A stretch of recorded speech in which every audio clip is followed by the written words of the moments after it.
ATILRA es artífice de un proyecto solidario, colectivo y social. Es una realidad que crece, se desarrolla, vive y se multiplica, pero sobre todo permanece en el tiempo.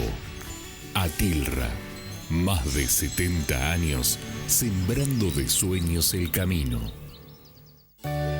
Cuando la salud está en peligro, el único remedio es la justicia. Si en las provincias se derogan las leyes sanitarias, las farmacias de barrio pueden desaparecer. Decile no al monopolio. Es un mensaje de la Confederación Farmacéutica Argentina, a favor de la ley, a favor de la salud. Si la vas a hacer, hacela bien. Hacela con tu 100%. Si la vas a hacer, hacela bien. Ahorrá en tus compras con las tarjetas del Ciudad. Tenés 25% de descuento en supermercados. Pedí la tuya online. Banco Ciudad. Te quiere ver crecer.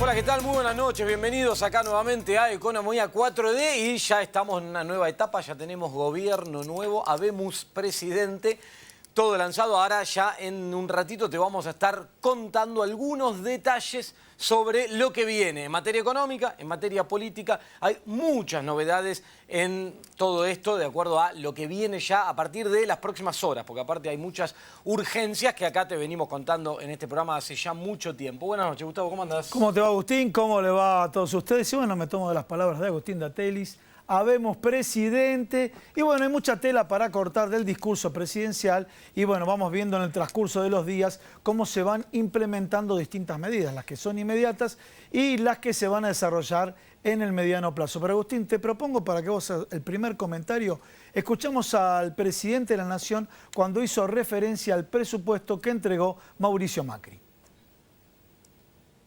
En lugar de generar dinamismo, hemos pasado del estancamiento a una caída libre. En ese contexto, he decidido que no le daremos tratamiento parlamentario al presupuesto nacional proyectado por el gobierno saliente para el ejercicio 2020.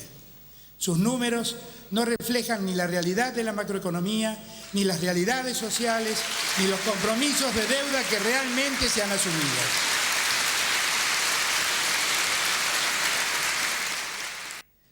Bueno, acá estamos entonces, el presupuesto que había presentado el gobierno que se fue para el año 2020 quedará en el olvido. Declaró Alberto Fernández que no va a usar ese presupuesto, que va a presentar un nuevo presupuesto en marzo aproximadamente y que durante el verano no va a pedir que no tenga tratamiento legislativo este presupuesto que se había presentado, lo cual habilita bastante margen de maniobra para trabajar sobre las diferentes partidas presupuestarias. Al no haber presupuesto, todo esto va a quedar a cargo de la jefatura de gabinete, Santiago Cafiero y el equipo que lo acompaña, en términos de cómo se va a ir ejecutando el presupuesto, las partidas, las diferentes partidas que el Estado va asignando para seguir funcionando y seguir además trabajando con decisiones de política económica. Decisiones que el gobierno, el presidente ya dejó entrever, venía hablando mucho de esto del último tiempo, pero en el discurso dijo: la prioridad va a ser el Plan Nacional contra el Hambre. Acordate, Gustavo, esta reunión que hubo donde hubo muchos exponentes, algunos referentes del espacio, figuras políticas. Había estado el propio Marcelo Tinelli, ¿te acordás? En una mesa que había habido fotos. Bueno, ese Plan Nacional... Estuvo también en la asunción del presidente, bien ubicado, ¿no es cierto? Sí, sí, sí. Y muy atento al tema. Estaba en un balcón ahí del Congreso mirando y siguiendo todo de cerca. Después estuvo en Casa de Gobierno también, participó de todos los festejos del día. Lo cierto es que este Plan Nacional contra contra el hambre, una prioridad que asigna el presidente, donde además va a tener varios espacios donde todo esto se va a estar trabajando. Está el Ministerio de Desarrollo Social a cargo de Daniel Arroyo y además hay una secretaría vinculada con todos estos temas a cargo de Victoria Tolosa Paz, que va a depender directamente de jefatura de gabinete. Con lo cual, mucho énfasis en lo que tiene que ver con este plan de Argentina contra el hambre como una prioridad. De hecho, arrancó hablando de esto, dijo, lo primero que vamos a hacer es anunciar cuestiones vinculadas a eso. Acordate además que Daniel Arroyo había presentado hace unas semanas atrás una tarjeta. La tarjeta alimentaria. Ahí sí es, la tarjeta alimentaria que estaba vinculada con poder transferir recursos para alimentos a sectores vulnerables de manera muy rápida, muy transparente, muy automática. Así que sobre eso también se va a estar trabajando. Pero anunció algo que llamó la atención, que también está vinculado con el Ministerio de Desarrollo Social y con estas necesidades. Lo que tiene que ver con los créditos. Sí, los microcréditos. Ahora vamos a pasar el audio y te vamos a contar de qué se trata eso. Pero en definitiva, ahora te voy a explicar un poco mejor. Acá, y en el programa este te lo venimos contando, hay una tensión fuerte hace tiempo en las urgencias y las demandas en el plano interno, donde se pone prioridad en estimular el consumo, en transferir recursos para dinamizar del lado de la demanda y empezar a hacer funcionar esta economía que tan caída, tan deprimida está en el plano de la actividad económica. Y en el plano externo, en lo que tiene que ver con la reestructuración de la deuda. Fondo Monetario, acreedores privados, la necesidad urgente de reestructurar esa deuda, evitar caer definitivamente en un default y liberar recursos para hacer políticas expansivas y atender la depresión económica que tiene la Argentina. Ahora, todo esto yo te lo cuento y me decís, ah, mirá, bien, entonces agarramos la plata de la deuda, la destinamos a esto. No, no es tan sencillo. Esa va a ser una tarea, en un rato te voy a contar más detalles, que va a tener a cargo Martín Guzmán, que fue a ocupar el asiento del Ministerio de Economía, además de porque es un economista heterodoxo, muy formado y con esas ideas, además porque es especialista en procesos de reestructuración de deuda de mercados emergentes. En eso trabajaba junto a Joseph Stiglitz, Premio Nobel de Economía, y por esa particularidad es que fue convocado al Ministerio de Economía, así que muy de cerca vamos a tener que seguir en los próximos días anuncios que tengan que ver con qué va a pasar con la deuda en Argentina. Bueno, ustedes escucharon acá la opinión de Agustín Datelis. El primer tema que propuso el presidente de la Nación es el no tratamiento del presupuesto en forma inmediata. El segundo de los temas bastante, ¿cómo puedo decir? Picante, arduo, como lo quiera llamar, o profundo, hace referencia a la intervención de la AFI, la Agencia Federal de Inteligencia, y lo escuchamos al presidente. En el mismo sentido de transformación profunda, he decidido que sea intervenida la Agencia Federal de Inteligencia.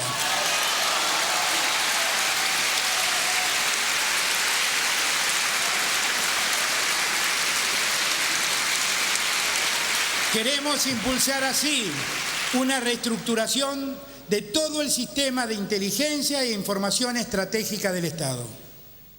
Como paso inmediato, dispondré la derogación del decreto 656 del 2016, que fue una de las primeras y penosas medidas que la administración anterior promovió y que significó consagrar el secreto para el empleo de los fondos reservados por parte de los agentes de inteligencia del Estado.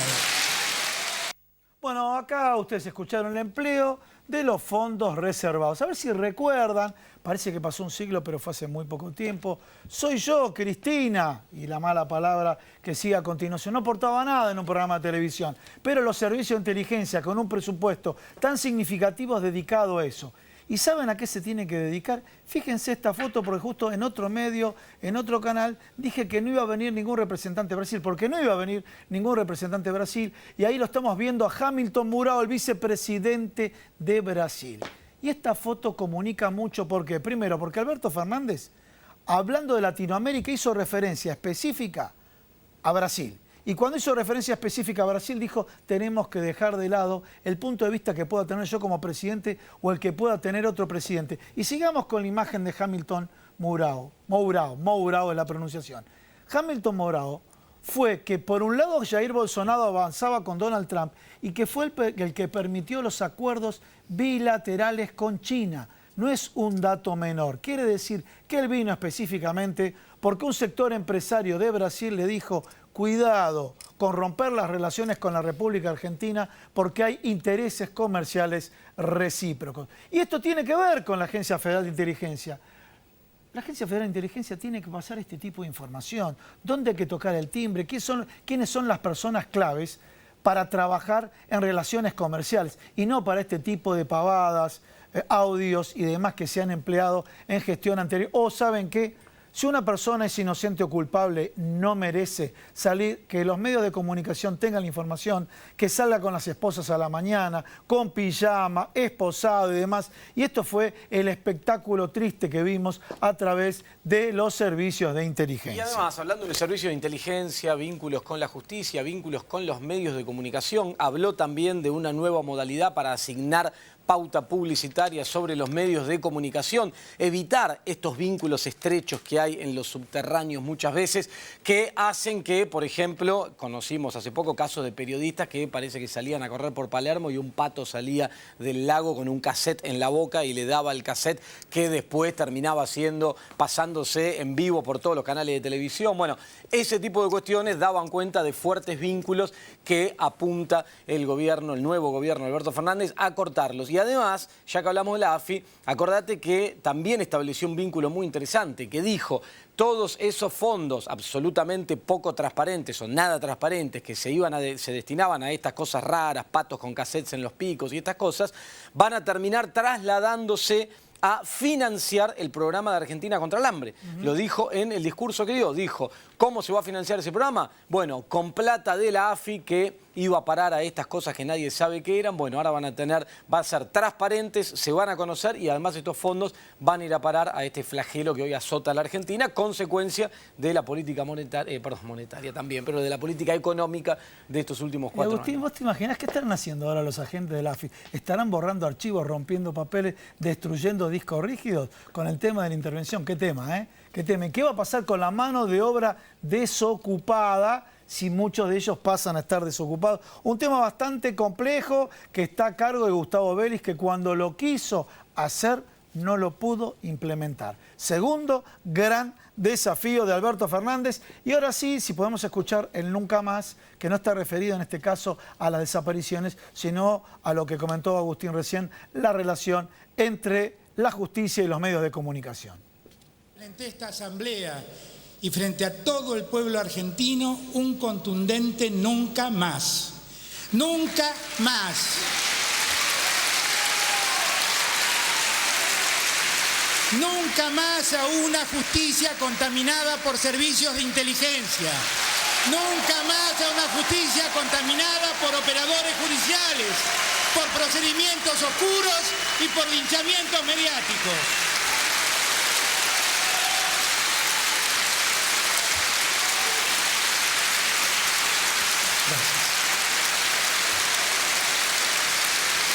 Nunca más a una justicia que decide... Bueno, retomamos un tema que está relacionado con la justicia, los linchamientos mediáticos, y también esto afectó también al sector empresario. En la causa de los cuadernos, que cada uno puede hacer 2 millones de lecturas diferentes, muchos empresarios perdieron posibilidad de calificar en el exterior casualmente por las causas, que se manejó de manera muy desprolija, que se filtró mucha información en los medios de comunicación, arrastrando a las propias empresas. Este es un tema bastante delicado, por eso lo mencionó el presidente de la Nación, Alberto Fernández. Bueno, antes de arrancar con los invitados, voy a hacer un pequeño paréntesis para explicar el tema de la deuda que te comentaba hace un rato. Primera aclaración para los jóvenes que nos están mirando, yo hablé de patos con cassettes en la boca. Un cassette era un rectángulo de plástico con una cinta dentro. Uno de nuestros invitados dijo, la gente, los más jóvenes no tienen la menor idea de lo que es un cassette. Claro, con una cinta dentro que podía contener imagen y audio. Bueno, eso parece que era lo que tenía el pato, VHS. Bueno, la realidad es que una de las prioridades que tiene el gobierno y Martín Guzmán, el Ministerio de Economía, es el tratamiento de la deuda. Urgente. ¿Por qué urgente? Porque este gobierno deja como herencia una economía muy fuertemente endeudada, con el perfil de vencimientos de esa deuda muy concentrada en el corto plazo, sin una generación de dólares que permita atender esta cuestión a través de exportaciones, inversiones o lo que fuera, que hoy no está ocurriendo en Argentina, y con un Banco Central en una posición muy debilitada. ¿Esto qué quiere decir? que no habría espacio más allá de marzo, ponele, para poder hacer frente a los vencimientos de deuda que tiene la Argentina si uno deja y empieza a incumplir de un día para el otro esos pagos que tiene, esos compromisos. La economía cae en default. Caer default no es gratuito, tiene costos importantes que les voy a contar a quienes vienen de haber vivido el default en Argentina en el año 2001.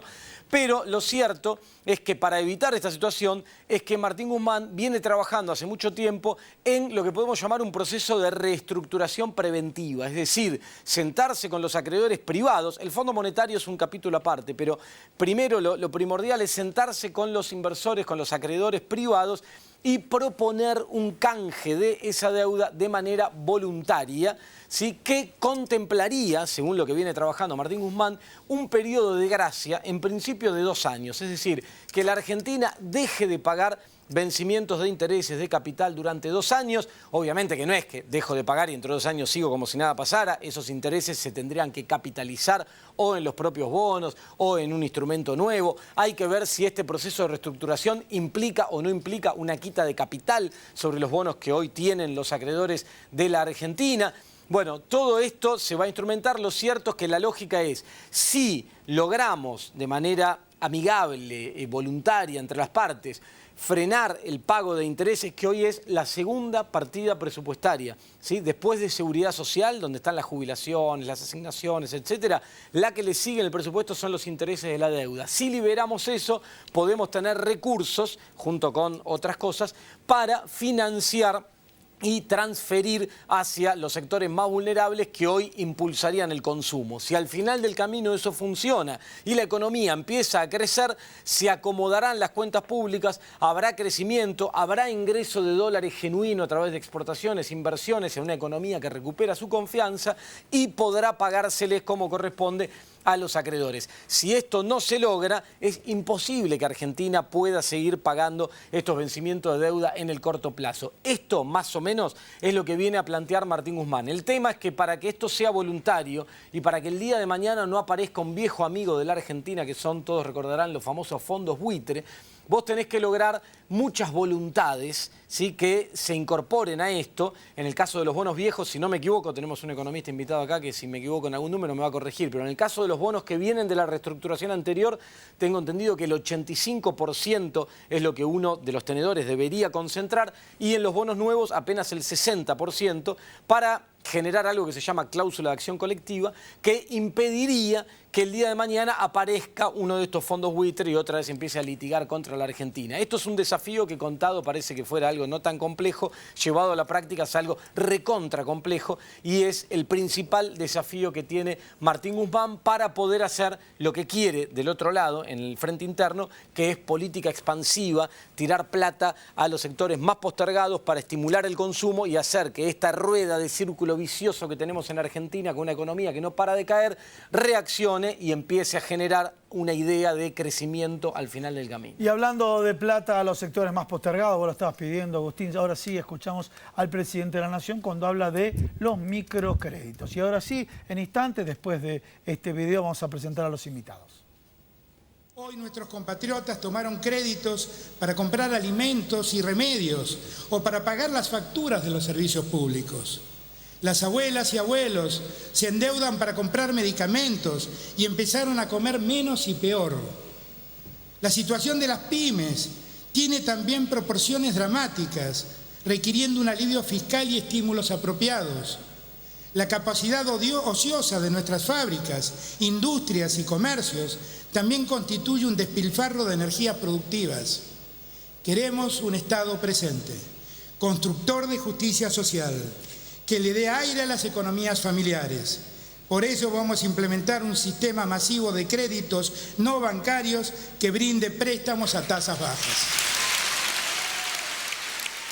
Bueno, sistema masivo de créditos no bancarios que brinden créditos a tasas bajas. Existió siempre una tal CONAMI, Comisión Nacional del Microcrédito, nunca se utilizó, nunca se ejerció, pero en definitiva, yo después Agustín se lo va a dar desde la macro. De la micro, ¿sabes qué te digo? Si vos sos un tornero y te van a dar un préstamo blando para que compres un torno. Si vos sos costurera y te van a dar un crédito blando, blando significa con tasas de interés bajas, por debajo de la inflación incluso. Tasa de interés baja para que te compres una máquina de coser. ya dije el caso del tornero, un plomero, herramientas para trabajar y de esta manera reactivar el consumo. Bueno, así están dadas las cosas, los desafíos son muy importantes, la situación es muy compleja. Vamos a presentar los invitados que tenemos acá esta noche para estar hablando de todo esto, economía, política y demás. Arranco acá, a mi derecha está... Literal, a mi derecha está el señor Fausto Espotorno, economista, director de la consultora o de Orlando Ferreres y Asociados. Buenas noches y gracias, Fausto, por estar acá. Está Marta Novik, socióloga. Socióloga, investigadora del CONICET, Citra, UMED. Bueno, vamos a hablar de muchos temas. Es muy importante tu abordaje y qué es lo que vos interpretás del discurso. Sigo presentando muy bien. A mi izquierda, acá no sé si tan literal, Gustavo López, presidente de Forja. Gracias, Gustavo, por estar acá. Gracias. Un amigo de la casa, ya estuvo varias veces. Y Hugo Jaime, consultor y analista político. Gracias también, Hugo, por estar acá esta noche. Arrancamos rapidito con economía y ahora seguimos con economía. O empezamos primero de lo macro del presidente, que también Fausto Espotorno va a opinar. A ver, opinión general del discurso del presidente a cada uno, incluso Fausto Espotorno, más allá del abordaje económico, ¿no? Me gustó mucho el discurso por su contenido, me parece que tuvo un alto contenido político y que queda o deja bien claro hacia dónde va el gobierno, que es un cambio de política económica, social y de muchos otros aspectos respecto del gobierno de Macri. No necesitó hablar mucho, ni mucho tiempo de lo que recibe, con 5 datos alcanzó para mostrar cuál es la situación económica del país y además puso claramente las prioridades.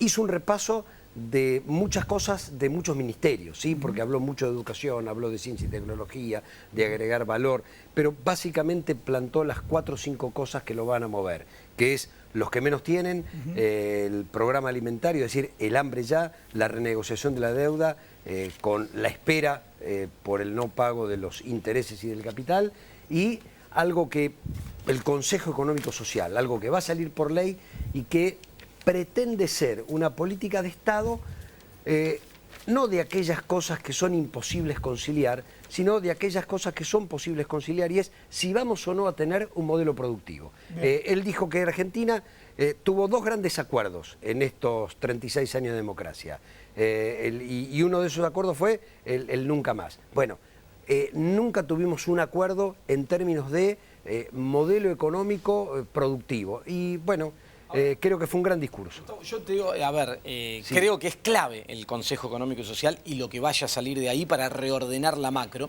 Tenemos experiencias en Argentina, sobre todo de sectores empresarios que van, sacan fotos, incumplen, llevan adelante comportamientos especulativos. ¿Vos creés que en esta oportunidad, dadas las circunstancias, dada la fuerza política del gobierno, el momento que atraviesa la Argentina, ¿se va a tener éxito en esto? Si lo planteamos bien, si persuadimos, mira, Argentina va de barquinazo en barquinazo, digo, aplicamos una política de fuerte intervención del Estado a partir del 2003 con Néstor Kirchner, o si querés del 2002 con Duhalde, hubo crecimiento económico, hubo gran cantidad de empleo nuevo creado, gran cantidad de jubilados, después tuvimos un estancamiento económico, pero después vino un gobierno que hizo todo lo contrario. Y en 4 años fuimos récord de índices negativos.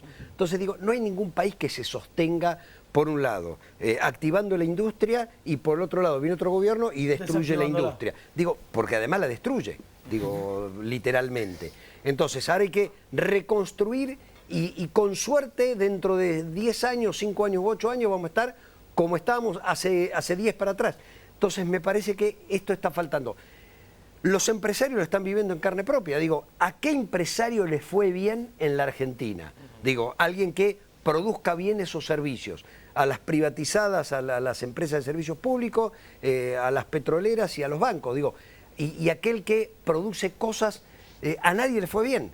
Chico, mediano, grande. Bueno, o lo hacemos ahora o seguiremos los barquinazos. Jaime, tu punto de vista. De lo macro primero, comencemos el discurso en general y después algún tema que quiera focalizar en particular. Yo creo que fue un discurso estratégico y que tomó los temas globales del problema. Estratégico porque él planteó como objetivo general terminar con la grieta en la Argentina. Y que me parece que políticamente es lo más importante. Cuando él abraza a Macri, cuando él la lleva en el carrito... Mientras que lo hablas tenemos la foto ahí, tenemos la foto. La lleva a Michetti, está dando un símbolo de que la Argentina del odio tiene que terminar. El problema de la grieta en la Argentina es fuerte, es importante, hay sectores de los dos lados que quieren continuar con la grieta y no se da cuenta que eso va a la destrucción de todo. Tema 1. Y él dijo finalmente, en el discurso final, yo quiero ser recordado como que el que te pudo terminar con la grieta. Y estratégico también en el sentido que tomó el conjunto de los temas, que es como estaba diciendo Gustavo, de alguna forma tomó la globalidad de la problemática, desde la deuda externa a la deuda interna, digamos, ¿no? El tema de los jubilados, y definió las prioridades. Básicamente, como que los únicos que van a ser priorizados son los sectores más empobrecidos de la sociedad. No hizo otra cosa que explicitar lo que había dicho en la campaña electoral. Él dijo, tuvo 3 consignas en la campaña electoral. En la PASO dijo, vengo a terminar con la grieta, vengo a encender la economía, y con eso, digamos, lo explicitó cuando decía, entre las LELIC y los jubilados me quedo con los jubilados, como síntesis del tema. Y en la segunda parte de la campaña, que prácticamente casi no la hizo, estaba más preocupado por ver cómo ganaba la elección, dijo, vengo a poner a la Argentina de pie. Esas 3 cosas son de las que vos destacás. ¿Me permitís acá un pequeño paréntesis? Un Dale. sector de los comunicadores dijeron, sin embargo, la actitud de Alberto Fernández no fue concomitante con la actitud de Cristina Fernández de Kirchner, incluso en el saludo con Mauricio Macri. Estoy diciendo una parte de los comunicadores, no estoy diciendo que yo adhiero a esa teoría, pero quiero saber tu punto de vista del abordaje sociológico, ¿no? Bueno, Alberto es Alberto y es el presidente. Sí. Y Cristina es la que posibilitó que Alberto sea presidente. Es así, la historia. Cristina tiene un liderazgo en aproximadamente un 30% de los argentinos, no es en todos los que lo votaron a Alberto. Por eso Alberto es el presidente y fue el candidato, porque Cristina sabía que o no ganaba o no podía gobernar. Pero objetivamente son dos personas distintas y la verdad que si Cristina lo que piensa es que Macri se dedicó a perseguirlo, digamos, le allanó la casa y es difícil que le dé un besito. Sí. Eso Quería escuchar tu opinión. A ver, ¿qué dijo una periodista también, otro sector? En este caso puntualmente Romina Mangel dijo, hubo un código que se rompió a lo largo de la historia de la democracia de Alfonsín hasta ahora, que era con los familiares no. ¿Sí? Y este es el caso por el cual uno infiere que se metieron con mi hija. El caso que incluso Cristina Fernández ahora para la fiesta pide a la justicia viajar a Cuba hasta los primeros días del mes de enero. No, está claro. O sea, nosotros Alberto va a estar bajo sospecha todo el tiempo que la que gobierna es Cristina. Y eso, digamos, él me parece que ayer dio signos de que el gobierno es de él. Y hay un tema que hay que verlo claro. En la plaza, Cristina, que digamos, obviamente parte de su núcleo duro, estaba en la plaza y empezó a gritar por Cristina.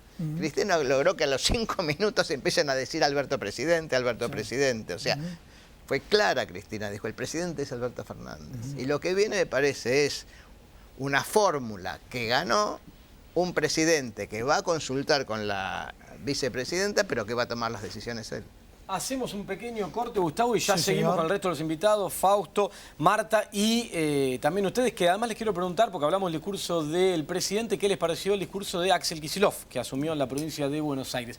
Toda la economía y todo el análisis, ya seguimos. Quédate ahí cortito y vamos, dale.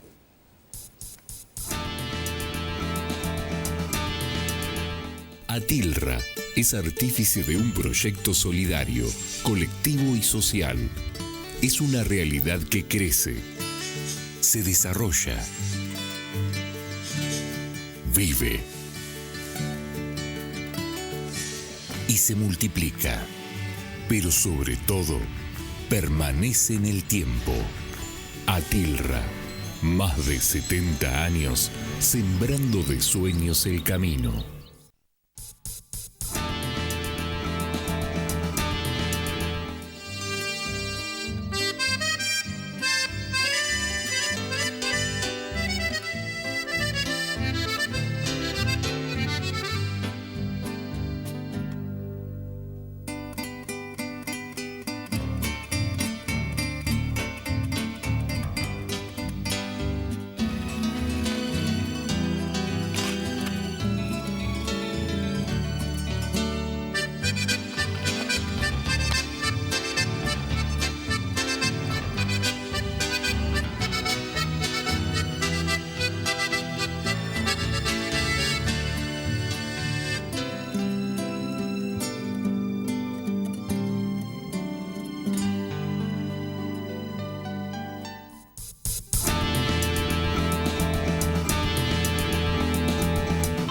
Y los que se incorporaron a la pantalla de Economía 4D, ahora sí estamos con Marta Novick, que es socióloga e investigadora del CONICET, Citra, UMED.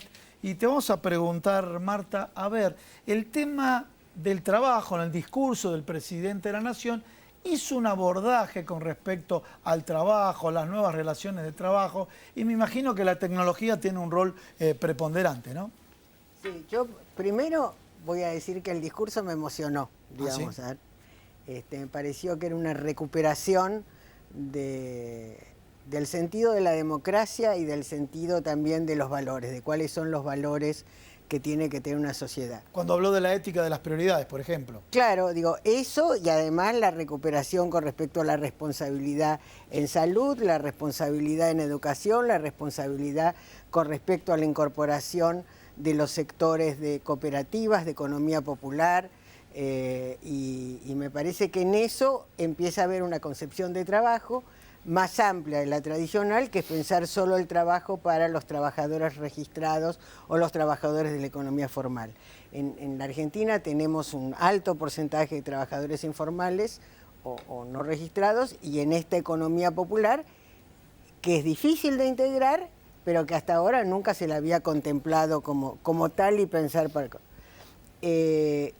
con respecto a trabajo, mencionó 2 o 3 cosas, algo que habían señalado ya, que es, por un lado, la importancia del trabajo registrado, del empleo formal, el empleo con derechos. Por otro lado, la creación de este Consejo Económico y Social, planteándolo como una política de Estado, en el sentido de hacerlo por ley, de Congreso Nacional, y que sea un tema más sustantivo y que atraviesa distintas gestiones. Entendiendo, y además él lo dijo, el tema de los intereses, de las dificultades de intereses contrapuestos, de dificultades, pero que hay que transitarlo, claramente. Y por otro lado, la mirada hacia una educación que esté cerca de lo tecnológico, porque en realidad el futuro del trabajo, que no va a estar determinado con la tecnología, pero sí por el tema de la innovación, el aprendizaje, el conocimiento, y esto está claramente muy, no solo pensado en educación, pero tiene que tener relaciones con trabajo, tiene que tener relaciones también con romper la brecha digital. ¿En eso podemos inferir, ayornar algunos convenios colectivos? Él lo dijo en otro momento, ¿no? Él dijo que la mirada no es sobre... no va a haber una ley de reforma laboral, porque eso, en realidad las reformas laborales globales son más flexibilizadoras o precarizadoras, y que la idea es trabajar un poco a nivel de los convenios colectivos. Bien, perfecto. ¿Y ahora sí? Vamos a analizar un poquitito el tema deuda, que yo hablé, que creo que es una de las prioridades que tienen que encarar ahora el próximo ministro, el nuevo ya ministro de Economía. Fausto, ¿qué visión tenés vos de esto? Además tenés mucho vínculo en el mercado financiero. Digo, ¿se puede reestructurar la deuda y evitar un default? Hay que hacerlo. A ver, los vencimientos totales del año que viene de capital e intereses son 63.000 millones de dólares. No se puede pagar 63.000 millones de dólares en un año. Está claro. Tampoco era lo lógico, porque siempre hay que entender la deuda. Yo te doy este ejemplo para que se entienda cómo funciona la deuda de un Estado. El general que se va pagando son los intereses, el capital es fijo. De hecho, en general, no es normal que un acreedor te pida el capital, porque el acreedor es como el señor que tiene un departamento para alquilar. Vos podés, no es que te pide que le pagues el departamento. Si quieres la renta. Te pide la renta. Y el acreedor de deuda es el mismo, es la misma idea. O pongo la plata en un alquiler, compro un departamento y lo pongo a alquilar, o compro bono del Estado y que me pague los intereses. Cuando vence, renueva el capital. Generalmente se renueva. Lo que pasa es que Argentina tuvo una crisis de confianza tan grande que ahora te están pidiendo el capital, ¿no? Es como decir, che, rompiste el departamento, ahora devuelve el departamento, ¿no? Me gustó la comparación con el departamento. Muy gráfico. Para muy que gráfico. se entienda sí, cómo es que funciona el acreedor normalmente. Entonces, es unos vencimientos muy grandes, y yo ahí creo que esta idea de 2 años, postergar 2 años, no es realista. ¿Ah, sí? No es realista. ¿Por qué? Porque hay que entender que hay diferentes acreedores ahí. Y si vos mirás el año que viene, de los 63.000 millones de dólares de vencimiento, tenés 45.000, casi el 76%, que son acreedores con ley local. Ahí no tenés que negociar nada. Sí, ahí podés reperfilar al estilo del curso. Tu límite no es legal ahí. Tu límite no es reventar la economía argentina de un sablazo. Si a esos tipos vos le decís, che, por 2 años no te pago, cerremos la mitad de las empresas argentinas y nos vamos. Porque, ¿qué pasa? La mayoría de esa deuda local, ley local, es deuda de corto plazo. Sí. ¿Te acuerdas lo que le pasó al de ¿cómo se llama? Al de Swiss Medical? Sí. Velocopit. Claudio Velocopit, sí. Ahí está la plata de los sueldos, está la plata de las inversiones, tengo que comprar una máquina. Mucha deuda de corto plazo. Si vos esa deuda decís, no te la pago en 2 años.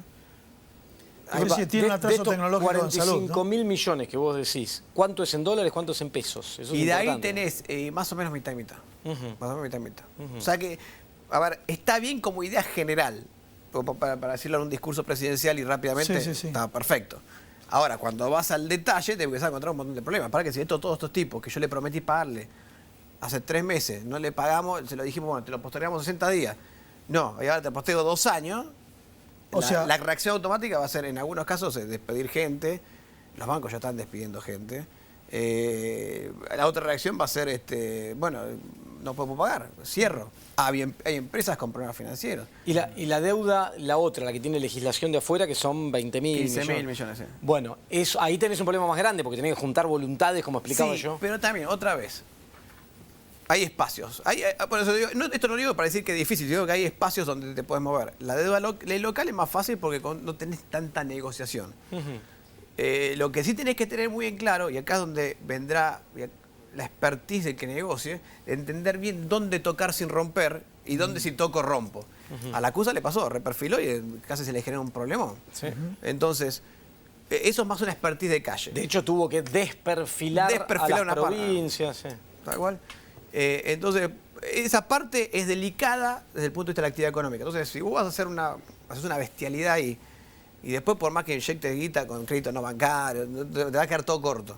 ¿No? Porque fíjate, ahora hay una empresa agropecuaria con problemas financieros y está generando un desbole bárbaro. Imagínate que el Estado, que es 20 veces más grande, 1000 veces más grande, tiene problemas financieros, te genera un problema en la cadena de pagos a lo largo de todo el lado, ¿no? Entonces, después la deuda internacional, ahí también tenés detalles. Vos hablabas de la deuda del canje anterior. Bueno, esa no te preocupa en los próximos 2 años. No tiene mucho vencimiento.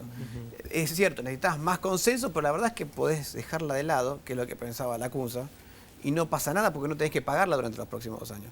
La que tenés que pagar es la otra, pero ahí necesitas un consenso más chico. Y la gran ventaja es que todas las colocaciones que hizo Caputo en general la hizo grandes fondos. O sea, del otro lado no tenés 1000 jubilados italianos, como en el 2001. Tenés 3 o 4 fondos que si hablas bien, yo creo que hay espacio para negociar. ¿Vos decís que eso es una ventaja para la negociación? Muchísima ventaja para la negociación. Porque esos son, para pensar de esta manera, son dueños de departamentos que lo quieren poner alquiler. Ahora, disculpa, yo voy a poner a los 2 economistas, heterodoxo y ortodoxo y demás, y ambos hicieron un planteo. Y además la gente que está escuchando acá detrás de pantalla dice, qué despelote que dejó Mauricio Macri. La explicación que dio Agustín, la explicación que vos diste, es un despelote madre el que dejó. Y, a ver, yo soy más... Cambié el lenguaje, saqué el término académico, ¿sí? Pero la gente que lo ve de afuera piensa eso, ¿qué está pasando? Yo creo que la economía viene por así, pasando tu término académico, despelotada hace mucho más que... Macri lo que hizo fue postergar los problemas y cuando vos pateás los problemas bajo la alfombra... pero ahí te meto un tema académico, ¿no le metió el efecto multiplicador, Macri? Bueno, sí, si vos dejás un problema y lo metés bajo la alfombra, el problema crece. Pero el multiplicador, ya que no suma. A ver, hay problemas que... Argentina está estancada hace 8 años y hay sectores que están estancados hace más. Hablábamos de la industria. La industria dejó crecer en el 2008, no es en el 2011. Y ahora, pero ya directamente los últimos 2 años ya en caída libre. ¿Qué es lo que dijo Alberto Fernández? Pasamos del estancamiento a la caída. Sí, lo dijo al lado de Cristina Fernández y hace referencia entonces, a viste, ambos. Cuando no resolvés los problemas, no atacás los problemas y los escondés y los postergás con deuda, bueno, pero pregunta para el debate. Porque pero a ver, ese es un punto importante. Yo creo que cuando Alberto Fernández ya se encuentra con 2 tipos de problemas diferentes. Problemas, deuda, fiscal, recomponer un poco de consumo, que son problemas de corto plazo que tiene que atacar, y problemas de largo plazo que son más estructurales. Claro, y ahí te pregunto para el debate, porque sé que la vemos distinto. Para retomar el crecimiento, lo que dice Alberto Fernández, dice Martín Guzmán, etcétera, es bueno, hay que canalizar recursos a los sectores de menores ingresos y que eso dinamice el consumo. Eso te va a alejar del equilibrio fiscal. ¿Qué pasa con los acreedores de deuda y ese tema? ¿Te van a exigir que no? ¿En el medio van a entender esta vez? Yo creo que el problema no es de los acreedores de deuda. El problema fiscal... A ver, te voy a poner más simple. De corto plazo vas de una caja de resonancia. Todos los problemas resonan en la emisión monetaria. ¿Cuánto puede emitir Alberto Fernández? Ahora vamos a explicar por qué. ¿Cuánto puede emitir Alberto Fernández sin que la inflación se le desbande? ¿Y por qué digo esto? Porque va a tener que emitir para financiar el déficit primario. O sea, estamos ingresos menos gastos, antes para impuestos, antes para intereses. Olvidemos los intereses de la deuda. Supongamos que el gobierno no tiene interés para intereses de la deuda, arregla todo, Guzmán, fenómeno. Todos los acreedores dijeron, bueno, igual tenés que pagar el déficit primario antes de pagar intereses de la deuda. Tenés que emitir para eso. ¿Cuánto podés emitir para eso? Tenés que emitir adicionalmente para bajar la tasa de interés, que es lo que quiere hacer Alberto Fernández. Y ponerle que te quede algunos intereses en la deuda que tengas que pagar en pesos, lo de corto plazo, lo que prometí.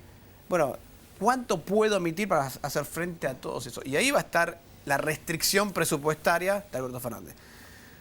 Mi estimación así, a ojo buen cubero, sin saber ningún plan ni nada, pero no tiene más que 700.000 millones de pesos para emitir. Más de eso empezás a poner, porque 700.000 millones de pesos es más o menos el 50% de la base monetaria. Y no estás atacando a la inflación, estás simplemente diciendo la inflación que siga donde está, yo emito 700.000 millones de pesos y tengo que pagar con eso. 300, 400.000 millones de pesos del déficit primario, algo de deuda, algo de compra de dólares de reservas. Ahora me acabó la plata, no tengo más que... Cortita, y ahora voy a hablar con todos, pero vos decís la inflación que siga donde está. ¿No hay riesgo frente a esa emisión de que se acelere todo? Bueno, es como las RPM de un auto. Vos ¿viste? Podés hacer 3.000, 4.000, 5.000, 6.000, 7.000. Yo puse 700.000 millones de pesos, digamos, para mí es empezar el rojito ahí. Arriba de eso, te va a empezar a temblar la aguja. Porque además tienes otro problema con lo de la emisión monetaria. Del lado de la demanda de pesos, está cayendo. Ahora se recuperó en noviembre porque pusiste un control de cambio que es una jaula al peso, digamos. Que va a seguir de todas formas. Que va a seguir. Hay que ver si sigue de esta manera. ¿Cuál es tu opinión? Porque Melconian dijo vino para quedarse. Sí, pero este es un control de cambios de un gobierno que se iba.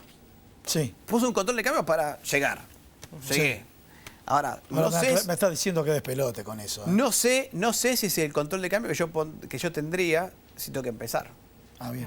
Bien. Porque el control de cambios tiene dos caminos. El control de cambio te vas embarrando y lo vas apretando y te metes en el barro y te metes, o empezás a salir. Yo, si fuera Alberto Fernández, empezaría a ver, y hoy le dijo algo Santiago Cafiero, empezar a tomar el camino de salir del control de cambios. Porque el control de cambios te metes ahí y el siguiente paso es más profundo hasta que para la economía. Estabas escuchando atentamente, Gustavo, cómo ves todo esto, y de paso ya a los dos les dejo porque hablamos de economía mucho. Hoy habló mucho de economía también Axel Kicillof en su asunción. ¿Cómo ves esta situación de la economía y qué te pareció también lo que decía hoy Kicillof? Me parece que Kicillof tuvo que hacer un esfuerzo doble en su discurso. Otro formato de discurso, ¿no? Sí, otro formato de discurso, y habló mucho más de economía que Alberto. Digo, Alberto fue un discurso, yo coincido con lo que dijo Hugo. La verdad que fue un gran discurso político. Me hizo acordar en un discurso entre Alfonsín y Cafiero de los 80, ¿no? Más parecido a ese discurso de sacar adelante la democracia entre todos. Axel tiene un doble problema. No tiene plata para pagar lo que hoy necesita pagar. Y si consigue esa plata o renegocia esa deuda, después no tiene plata para funcionar normalmente. La provincia genera más o menos el 40% de lo que recauda la Argentina, y recibe creo que el 19%. Y eso no se puede arreglar porque es coparticipación, y hasta que no se arregle la coparticipación, digo, la torta la dividís en porciones, son 24. Ahora, si vos querés una porción más grande, otro tiene una porción más chica. Digo, es un delicado equilibrio. Me parece que por eso habló mucho de economía. Yo creo que él está pensando en meter mano a la educación, meter mano a la salud, y necesita recursos. Así que creo que el Estado Nacional, o de alguna manera, lo van a tener que asistir mucho. Y bueno... ¿Y la medida de las tarifas? A ver... Habló de retrotraer, ¿no? Sí, la tarifa, que en la distribución era un 50%, en el consumidor un 25%. No dijo que congelar, sino dijo vamos a revisar. Yo lo que creo es que hay que hacer un impasse en muchas cosas de aquí a marzo. Así como la reforma judicial la van a presentar en marzo, yo creo que hay prioridades en la economía que requieren de no aumentar las tarifas, resolver el tema de cómo se van a aumentar las tarifas en el futuro, ligadas a la evolución salarial, a la inversión y no al tipo de cambio, requieren un análisis de aquí a marzo. Y me parece que es probable que el gobierno nacional termine tomando alguna medida parecida de postergación de aumentos hasta tanto vea cómo está la situación. Porque el 25% de aumento en las tarifas en la provincia de Buenos Aires es sobre una tarifa que aumentó el 2000% en 4 años. Entonces no es el 25, es el 25 del 2000, es un 250 más de lo que pagabas hace 4 años. Entonces creo que eso hay que pensarlo y tener una política a 4 años, pero a partir de marzo. Hugo, ¿qué te pareció a vos lo de Kicillof y el discurso? Lo escuché muy por arriba, me pareció que no fue el discurso de un estadista, pero no fue el discurso petardista que se esperaba de Kicillof, y creo que eso políticamente hay que valorarlo, ¿no? Me parece dijo que en la transferencia le brindaron información. Sí, pero no solo que le brindaban información, que venía para trabajar para todos y con todos, digamos. Volvió a decir una cosa parecida a la de Alberto, pero no tiene el volumen político de Alberto, que sí está claro. Igualmente me parece que que yo que no soy economista, no sé si por suerte o por desgracia... Depende cómo lo mires. Sí, pero la economía se nutre de la sociología también, así que bueno. Sociólogo. Lo que me preocupa es cómo hace Alberto Fernández para hacer crecer las expectativas en un sendero donde la economía parece, por lo que dice Fausto, la cosa no es tan simple, ni por lo que estás diciendo vos. Y me parece que ahí hay que entender que ese 48% que lo votó, él necesita expandirlo, necesita crecer por lo menos 10, 12, 15 puntos. Eso es, en principio, los que votaron a Lavagna, ¿no? Y después también ir quizás por un sector, digamos, que había votado a Macri o no lo había votado, después lo terminó votando en la primera vuelta. Entonces, para eso, él necesita no necesariamente mostrar resultados económicos, necesita mostrar que el sendero que él está llevando, que él encontró, es el correcto, que la gente diga, esto es. Sí, así como creo que mucha gente ayer se encontró con un discurso que no esperaba, que con las medidas que vengan también se encuentre con lo no esperado, ¿no? Ayer vos hablabas del periodismo. Muchos periodistas dijeron, pero ¿cómo? Alberto Fernández está hablando de esto y en realidad el que inventó la persecución a los periodistas fue Cristina, etcétera, etcétera. Me parece que el desafío de Alberto para lograr mayores consensos es demostrar que el presidente es él. Bien. Y en la medida que él logre esto, la última encuesta que nosotros tenemos, cuando preguntamos, tenemos un 69% de gente que nos dijo que le iba a dar un año más de tiempo, y me parece, pero todavía la expectativa de mejora no está. O sea, le van a dar tiempo, pero te quiero ver caminar, ¿no? Sí. Entonces me parece que eso es lo que hay que empezar a mirar por la dificultad para conseguir soluciones simples en la economía. Yo antes de despedirlo a todos, muy poquito tiempo. Antes de despedirlo les propongo tomar un café. ¿Te vas a tomar un café? Presentar un café. A ver, yo les quiero contar, contémosle qué café tomás, siempre me manda al frente a mí para hacer los comentarios. Porque no te pierdas la haces línea completa de Café Cabrales. Tenés el extra fuerte, la planta de café, el super café Cabrales, café tostado y la línea de té Big Ben y Yervita. La línea completa de Cabrales. No te lo pierdas y te lo recomendamos acá en Economía 4D. En Economía 4D tenemos que hacer no economía procesal, pero sí economía periodística, porque nos quedan pocos minutos para cerrar con nuestros invitados. Sí, ¿no? Solo para cerrar, Marta, te pregunto, porque se nos va el tiempo, ¿tenés una expectativa, sos optimista, tenés esperanza de lo que viene ahora que acaba de arrancar en Argentina? Soy muy optimista y también estoy preocupada, porque lo que señalaba Fausto, lo que señalaste vos, o sea, las condiciones son complejas. Y entonces, digo, y tenés muchas dimensiones simultáneas que tenés que trabajar con lo macro monetario y financiero, con lo productivo, con el empleo, porque esto que señalaba Fausto en relación a los temas de la crisis, de los problemas, de cómo solucionar la deuda, también impacta sobre el empleo. Estamos en un nivel de problemática de empleo, de fragilidad laboral muy alta. Entonces, digo, soy optimista porque hemos hecho muchas cosas en esto. Pero el escenario es complejo. Creo que el escenario es complejo, pero se trata de política y no de economía. Se nos va el tiempo. Solamente. Mirá lo que le voy a hacer y me la va a eludir. ¿Para sí o para no, Argentina entra en default o no entra en default? Me la va a eludir. Creo que no. Muy bien, le damos acá Sabía la diestra, que no iba a haber una Le respuesta. damos la diestra acá, Fausto. Bueno, gracias a todos por haber Nos estado despedimos, acá nos esta despedimos. noche y nos despedimos como siempre hasta la semana que viene. Jueves nos volvemos a ver con todas las novedades que va a haber, muchísimas, para analizar de las primeras medidas económicas del gobierno de Alberto Fernández y que te van a impactar en el día a día, en lo cotidiano, en el bolsillo de alguna manera. Bueno, nos vemos la semana que viene. Señores, hasta la semana que viene. Chao. Chao.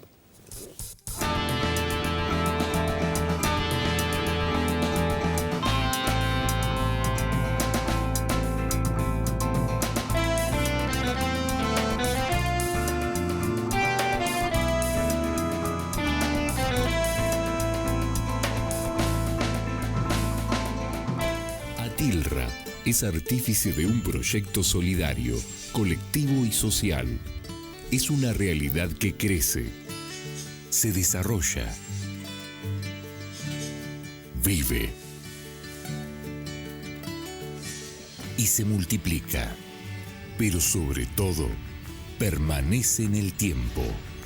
Atilra, más de 70 años sembrando de sueños el camino. Cuando la salud está en peligro, el único remedio es la justicia. Si en las provincias se derogan las leyes sanitarias, las farmacias de barrio pueden desaparecer. Decile no al monopolio. Es un mensaje de la Confederación Farmacéutica Argentina, a favor de la ley, a favor de la salud. Si la vas a hacer, hacela bien. Hacela con tu 100%. Si la vas a hacer, hacela bien. Ahorrá en tus compras con las tarjetas del Ciudad. Tenés 25% de descuento en supermercados. Pedí la tuya online. Banco Ciudad. Te quiere ver crecer.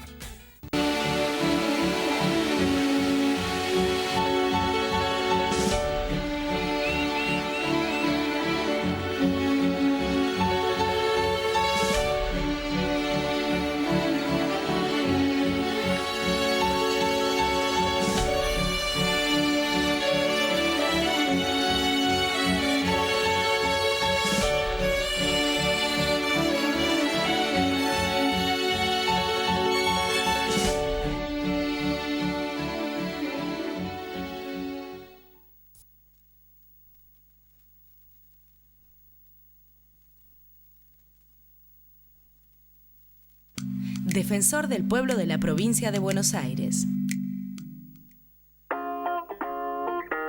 En la costa, disfrutar más cuesta menos.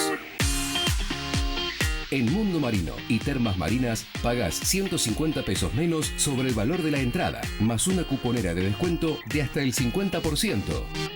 2x1 en cines, 4x2 en transporte, 2x1 y 3x2 en hotelería, 50% en el Laberinto Las Torinas. También nuevas promociones en gastronomía y alfajores. Bases y condiciones en lacosta.gov.ar/turismo. Municipalidad de la Costa. Gestión Juan Pablo de Jesús.